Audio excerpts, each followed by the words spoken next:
Oh, hello. Good day. I know why you are here. You have come for a story, yeah? Well, I have just a story for you. And as I tell my story, I will make for you a papier clip, a paper cut design, so that you might see the story yourself. For you see, there was once a prince who wanted to be married. I don't know why, but married he wanted to be. But he did not want to marry just any princess. Oh no, he wanted to marry a true princess. And he knew that a true princess would be very hard to find.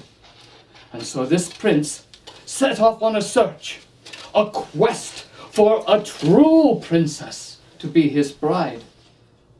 He searched all around the world and a few islands. But there was always something wrong with the princesses that he met. Some of them would be too much like, "Ew, I don't like that, send it away."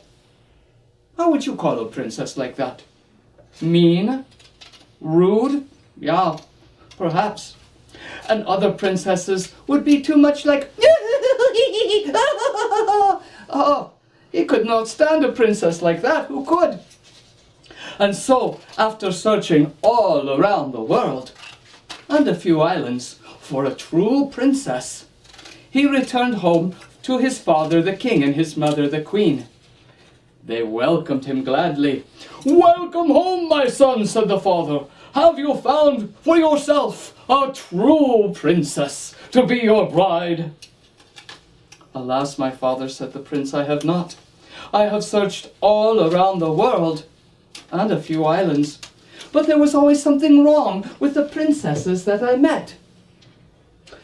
The queen nodded and said, "Oh yeah, ever since your father married me, a true princess has been hard to find."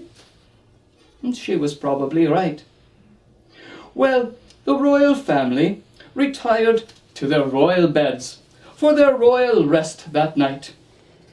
And as they slept, a terrible storm blew into the kingdom.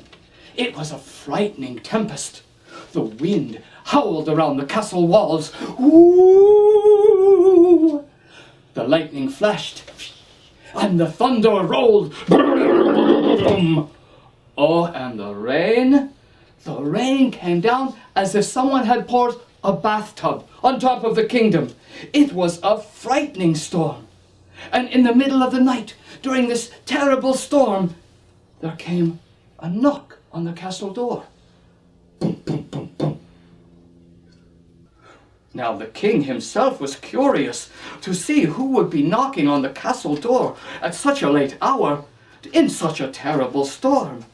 And so he himself ran down to the castle door and opened it. And there before him stood a beautiful young lady. But she was soaking wet. She had been caught out in the storm, and her hair was plastered to her head and her shoulders. Her gown was soaked through and through, and water was running out the toes of her shoes. She looked miserable, and she said, "I'm sorry to bother you so late at night in this terrible storm, but I have become lost from my ladies-in-waiting. May I please spend the night here in your castle?" Well, by this time, the prince and the queen had joined the king there at the front door. And when the prince heard what she said, he asked, "You mentioned ladies-in-waiting. Are you by chance a princess?" And she said, "Oh yes, and I am a true princess as well." "Oh, really?" said the queen. "Well, we shall see about that now, won't we?" And so the queen ran as fast as she could to the royal kitchen. And she took something from the cook's table and then ran even faster to the royal guest room. She stood in front of the royal guest bed. And then she tore off all of the blankets and she rolled the mattress onto the floor.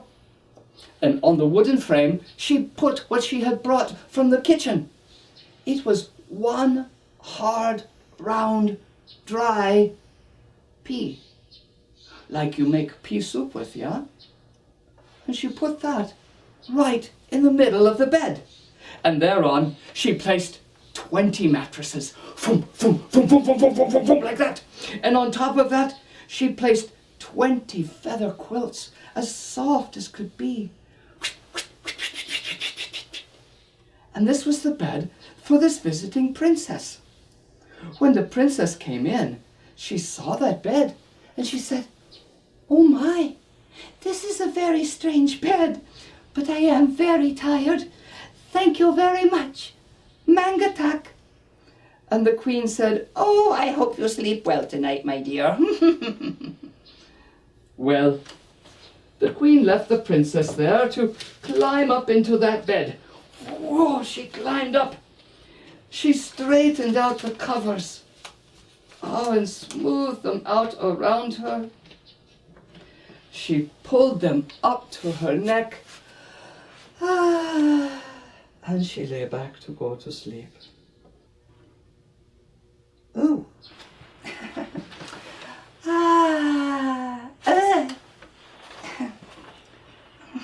Oh. Oh. Oh. She tossed and turned. She turned and tossed. She sat up in that bed and she yawned and stretched. If you could have seen her in the bed that night yawning and stretching, it would have looked like this. And if you have very keen eyes, you may even see the pea under all of the mattresses and quilts. Well, the next day the princess joined the royal family at the royal breakfast table, and the queen said, "Oh, I trust you had a good night's sleep, my dear, yeah?" The princess said, "Oh, I am sorry to say, but I did not sleep a wink last night, for you see there was something in that bed that poked me no matter which way I lay. I'm not surprised if I'm black and blue all over." "Oh my," said the queen, "I put a pea under all of the mattresses and quilts because I knew that only a true princess would be able to feel it. And so it must be that you are a true princess." "Hurrah!" shouted the prince, and he jumped up from the table. He walked over to the princess and took her by the hand and said, "Oh, you are a true princess. I have searched all around the world, and a few islands, for one such as you. Will you please marry me?" Well, the princess was so surprised, but she said, "Oh my, yes!" And the prince said, "And will you live with me here in my castle forever, my dear?" And the princess said, "Oh my, yes, if you promise to get me a new bed." Well, the prince promised to get her a new bed, and they took that one hard, round, dry pea from under all of those mattresses and quilts, and they put it on a pedestal in the Royal Museum for everyone to see. And it is there to this day, if someone hasn't eaten it by mistake. Now that is a story.